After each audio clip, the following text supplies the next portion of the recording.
So what is up, fam? I know y'all aren't used to me saying that kind of thing. Why don't we do that again? What's up, fam? Hey, it's good to be with you all. Thank you, Manny. You rock. My brother from another mother. All right. Man, it's Christmas time, y'all. Y'all ready? You feeling good about it? A little bit? I love Christmas. Love Christmas. We got the decorations up and so forth. We're still doing a little work at our house, but hey, we got it going on. Things I love about Christmas. How many of you love like decorating? You love the decoration part? Yes. Mandy's a no, hard no. There's a few of you who are like, yes, sign me up. Okay.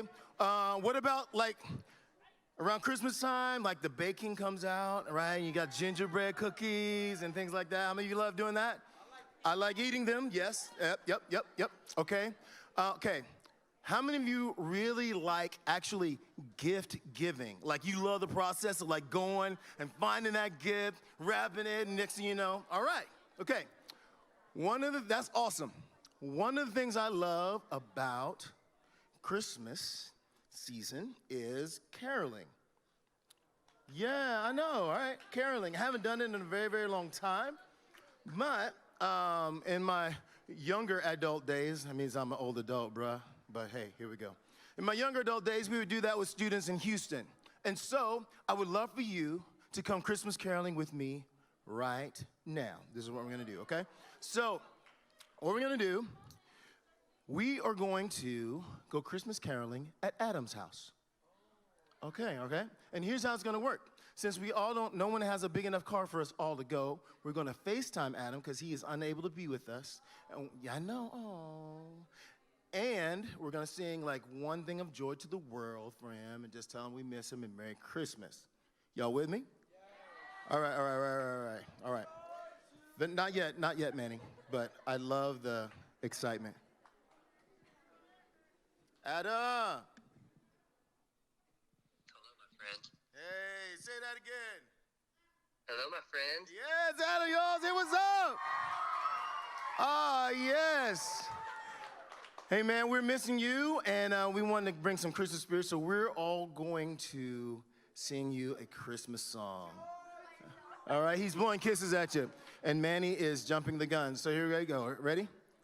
Joy to the world, the Lord is come. Let earth receive a King. Let every heart prepare him room. And heaven and nature sing. And heaven and nature beginning. And heaven and nature sing.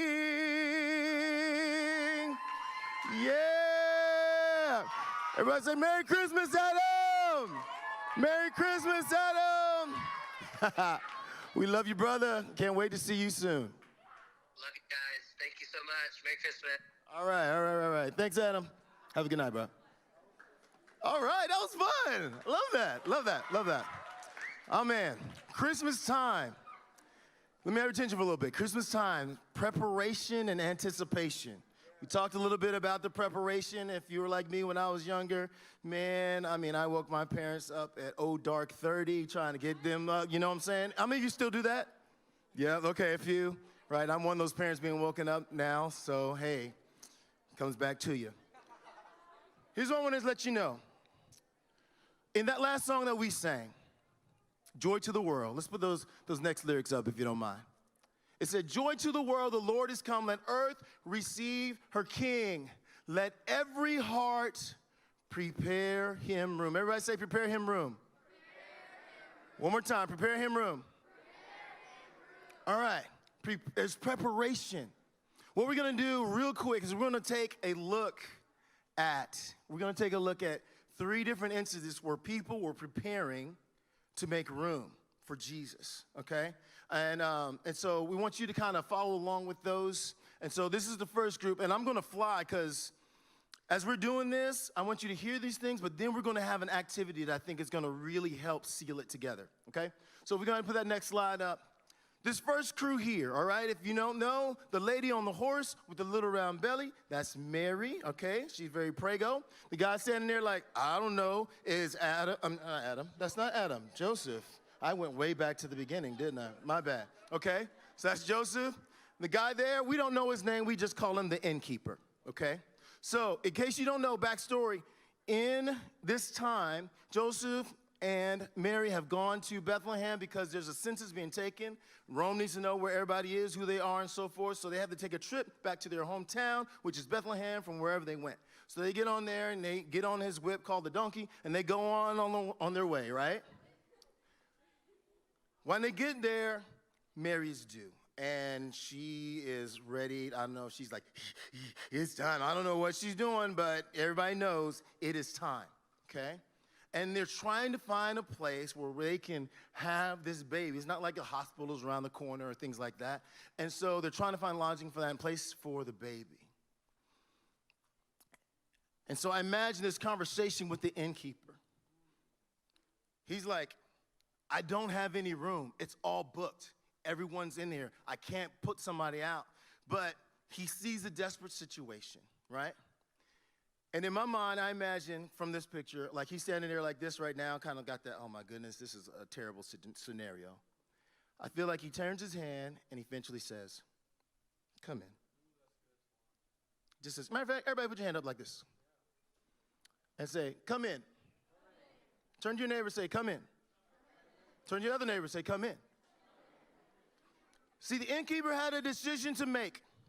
He wasn't expecting some lady to come up and be like, be prego and have a child in his place. There was no room, is what he said. But the opportunity came up. So what he had to do was decide, what am I going to do? And they carve out a little corner, a little spot. They clear out the feeding trough, you know, where the donkeys and everything like that fed. She had the baby, and they put him in there, okay? Now listen, you might find yourself in one of these scenarios with these people.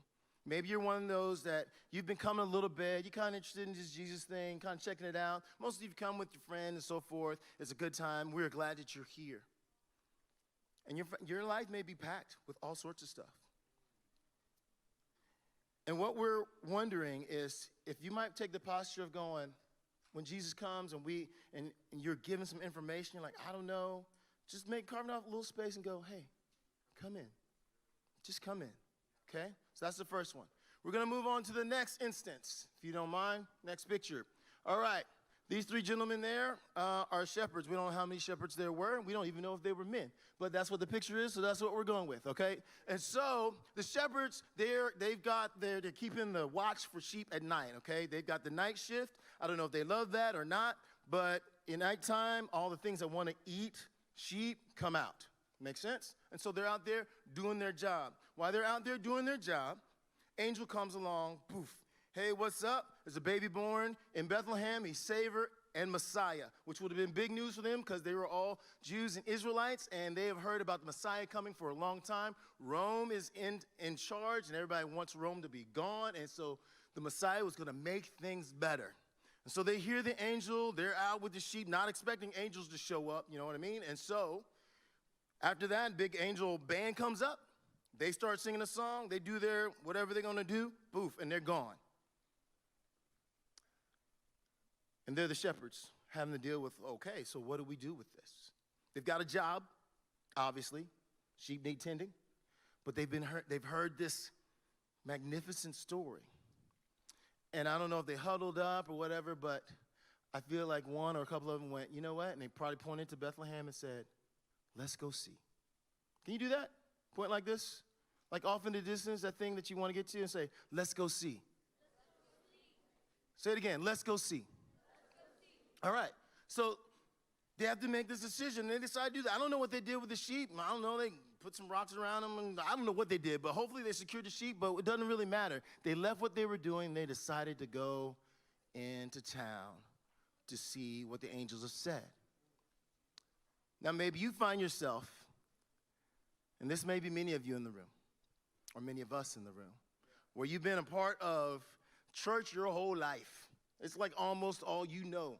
Every time the doors open, you're there. You've been to all kids' classes and everything, right? This has been your deal.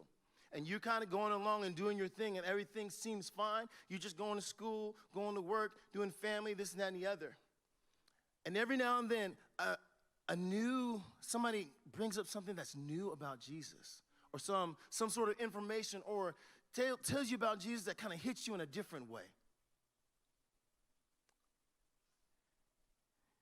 It might be time to go, you know what? Maybe put some of this stuff aside. Maybe grab a friend or two and say, hey, let's go see. Because this is curious. I wasn't expecting Jesus to be this way. I wasn't expecting him to be like this. And that's the other posture. Just go see. Go check it out. See what's going on. Third. All right. You go to the next one. All right. So those two grandparent people looking right there, they are not Jesus' grandparents, okay? It looks like they might be like, oh, the baby's here, all right? But there are two people called, the dude looking up like this with the beard, holding the baby, that's Simeon. Everybody say Simeon. All right, and the lady next to him is named Anna. Say Anna. Okay, they are not married. They just happen to be in the same spot, okay? Simeon, it says he was a devout man, or a righteous man, religious man, okay? He's the kind of guy that when people at church have questions about stuff and they wonder, man, what does walking with God look like? They'd go to Simeon. He's that kind of dude, okay? And he's going and walking with God, and he's been told, Spirit has told him, you will not die before seeing the Messiah. Like, he's been given that promise. And so he's going about his life doing the things that a righteous, devout person will do, and eagerly awaiting the coming Messiah, says. Now, Anna, she's been hanging out at the temple for like 84 years, it says, a long time. She's a prophet, and she's a widow, so she's been hanging out at the temple because a lot of the help that she would get would be there. But first thing the Bible says about her is that she's a prophet. And so while she's there, while she's in the temple and people are coming in and doing sacrifices and this and that and the other, she is there prophesying, giving them words from the Lord, or whatever the case may be. And she is going and walking with the Lord for all these times, all these moments, looking and seeing what God is going to do. And this is the posture I think that they have. Because their life, they're walking with, they're tracking with God the whole time. And I think they're kind of looking to the horizon. Everybody do like this. Kind of looking, and they are searching and waiting. Say searching and waiting. Searching and waiting. They're searching and waiting. They are looking for what God has in store. Simeon has this promise. Anna's been walking with the Lord. He's been talking with her, and they're just going about life looking for the next great thing that God has in store. You might find yourself in this story. Maybe things with you and God right now are just awesome. You are just clicking, you're praying, you're getting stuff from the Word. Maybe he's talking to you, you're sharing it with your friends. It is an amazing time for you. Well, how do you make room? How do you make room? Well, as you're going, because God says God is always doing good work. He's always doing work. We just kind of keep looking to the horizon for what God has in store, searching and waiting. All right, let's review here real quick, and then we're going to get to the response time. Okay? So here's what we have. We have it if God is giving good gifts all the time, and he has promises that he's even given us, in case you don't know, that we can be looking for. We've got some postures that we can take, some ways that we can make room. We can say, come in. Do that with me. Come in. We can say, let's go see. Say, let's go see. Or we can be like this and be searching and waiting. They were all responses. They were all making room for Jesus. Typically, at this point, I'd say a prayer, I'd tell the band to come up, and then we would sing a song. But it just doesn't feel right to just talk about making room, talk about a response, and not actually give us the opportunity to do so. So I'm going to pray here in a moment. And you can just stay seated, and Alexandra's going to share with you exactly what we're going to do. Because God is speaking. He's doing. He's moving all the time. And we want to have a response that says, yes, Lord, I want to make room. Whatever scenario we're in, wherever we may find ourselves, there's a way for us to go, I can make room and see what's happening. So let's pray. God, you're good. You're good all the time. It says you are always doing good always. You never stop. So, Lord, I ask now, because you're a good God, and it says when we seek you with all of our heart, we will find you. I pray that you show up in this place tonight. As we open up our hearts and our minds and we make room. God, there may be I know there's going to be distraction. God, I pray that you help us to focus, that the Spirit locks us in because you have something good for us. These people were waiting for the first Christmas to